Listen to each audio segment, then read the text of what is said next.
back in Tombstone, and we're here on Saturday night, and we're going to do an underground silver mine tour dinner theater. So hopefully they'll allow us to video most of it, or some of it at least, take some photos, and then we can share that with you. So stay tuned. Take care. Okay, so we're here now at the GoodEnough mine, and we're fitted with our mining hats. Here we go. And our tour guide's Rob, and apparently we're the only two, so we're getting the VIP treatment. Let me just give you a little video of what the outside here looks like.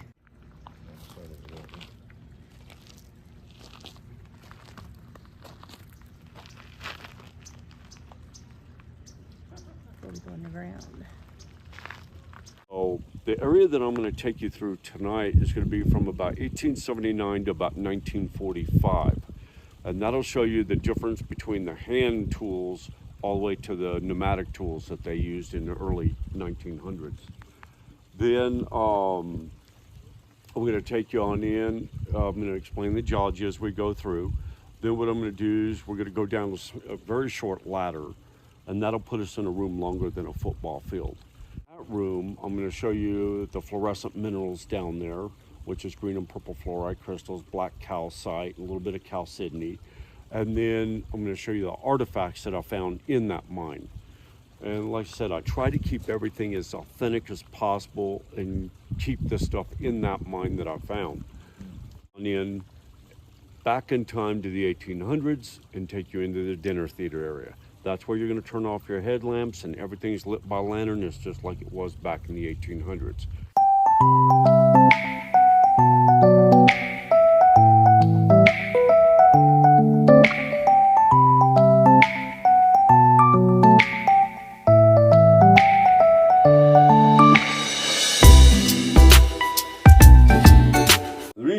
That is in 2012 we had a flash flood here, and a 10-foot wall of water came down that ravine, filled this up to about here. So for 2 weeks we gave them beer and pizza, and they had it all cleaned out. So this is in honor of the United States Marine Corps. You see the way this is opened up a lot here. This is a lot of the mineralization. What you're walking through now is called a fissure, which is like a crack in the earth. And you can see the beautiful crystalline in here. You have some little bit of calcite, gypsum butterfly crystal, a lot of black calcite in there. It's just really pretty. This for us. I hadn't even done this. You go ahead and cover your headlamps real fast. You can see the red in there from the black calcite. Yeah. See if I can get a black calcite is a sign of hot water. Do this. Yeah, when I get through this, see if I can get the red there.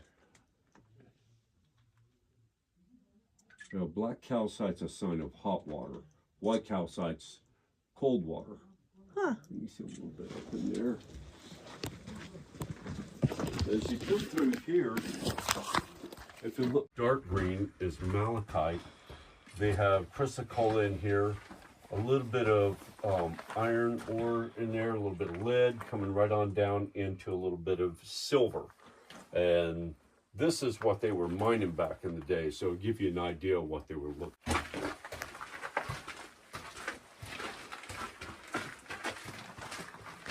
I'm going to go back this way.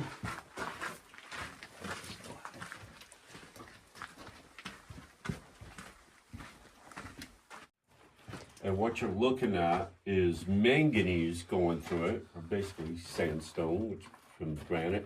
And you see the manganese stripes coming through here. They call it zebra granite. Really pretty. Then right up here you can see a dendrite crystal. Dendrites grow on limestone, sort of like ice grows on a windshield, except that's manganese that's growing on it. Now, manganese is used for anything that goes boom, mainly gunpowder back in the day. If you take a look up here, you can see some good gem quality chrysocolla up there.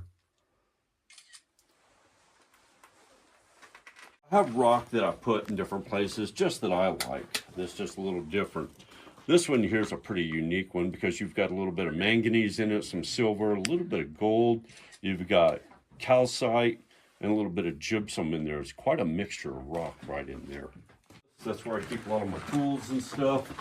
This here, this strap rail here, this is called strap rail. Strap rail is a form of track they used in the 1800s.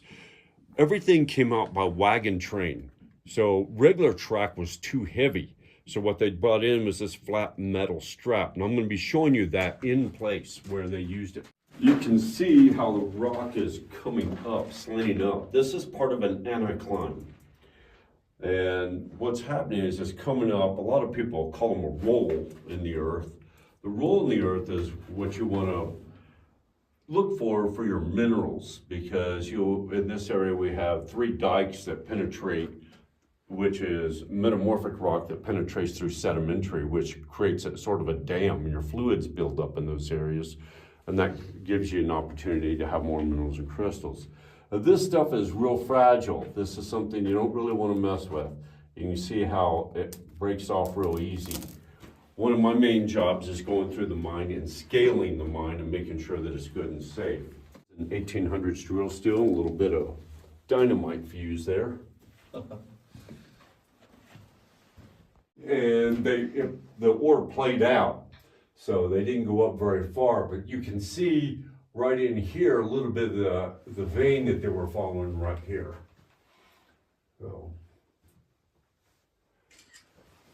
then you can see where water came down this crack, and the blue in there is actually chrysocolla. Chrysocolla is a replacement mineral. In other words, what happens as the water flows through it, builds up, and it'll fill up that crack, and it's a replacement. The strap rail. The track. This is some of the strap rail. I want to be real careful because I have nails in this here, but you can see the track coming right through here. You can see it going right on down. This is 1800s track here. It's pretty neat to see that track. Yes, sir. I'll give you an idea how far down you are right now. Yeah. You didn't realize you're going down that far, did you? No. Here, a music stand. Don't ask me, but that was one of the weirdest things I found, was a music stand here. Degrees plus or minus 2 degrees year round. And the humidity, very little humidity, so if anything dies down here, it mummifies. And this is Herman. I didn't name him, it was a girl from the UK that named him. But this is Herman. Let me show you why you should be afraid of a kangaroo rat. Look at the teeth on the thing. Now, there's some teeth there. Yes, sir. Oh. Kangaroo rat? Kangaroo rat, yep. Into totally different mineralization. You can see sort of a frost on here. It looks like snow that's blown up against the wall. That's calcite there. And we're getting on into some fluorite crystals. You can see some green fluorite here. And you want to see how pretty that is. Go ahead and cover your headlamps again. Look how pretty that is. Isn't that beautiful? Mm-hmm. And you'll see it going all the way farther down you are.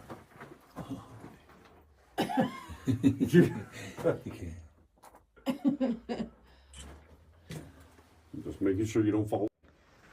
And you can see sort of where the tracks went back in the day. Now the problem with flat strap rails, it doesn't turn, doesn't bend real easy. So what they would do is they'd put a metal plate in the intersection like this. They would push the cart onto the plate, and they would put grease or whatever they could on that plate and turn the cart and keep it going. Now you got to think, the cart's about 600, 650 pounds, and you add a ton of ore in it. Now you're talking 2,600 pounds. One guy's got to turn that and move it.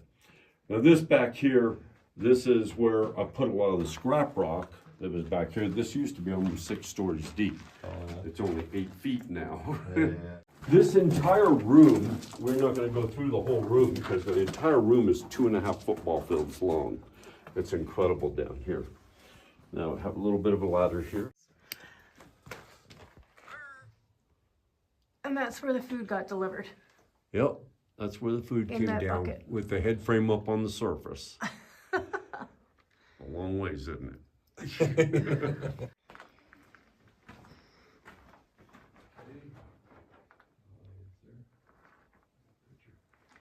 Squeeze up there and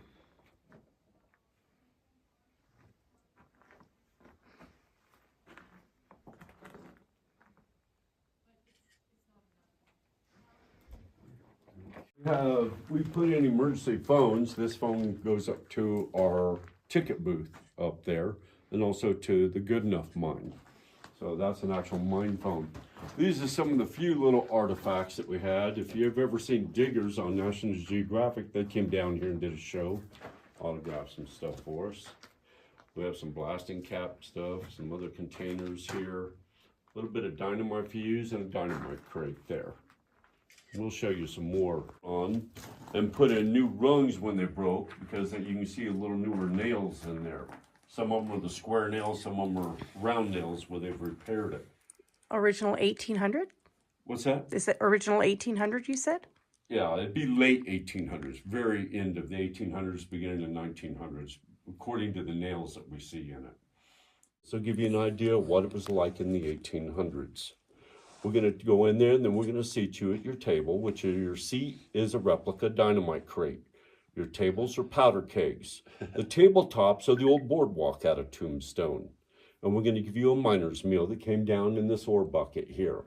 That's a meal of chili, cornbread, cobbler, coffee, and water. Come on down this way. Put your phone too far over there. You're not going to get it back. You ain't getting it back.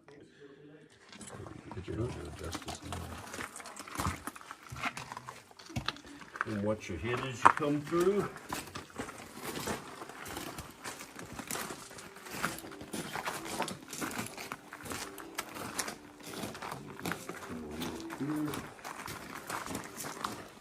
You'd like to have a seat right here. We also have a blanket for you if you get a little. This was an amazing adventure, and we highly, highly, highly recommend you put this on your bucket list. If you're in Tombstone, make sure you go on the mine tour, dinner theater with Rob. Thanks, Rob, for the VIP treatment.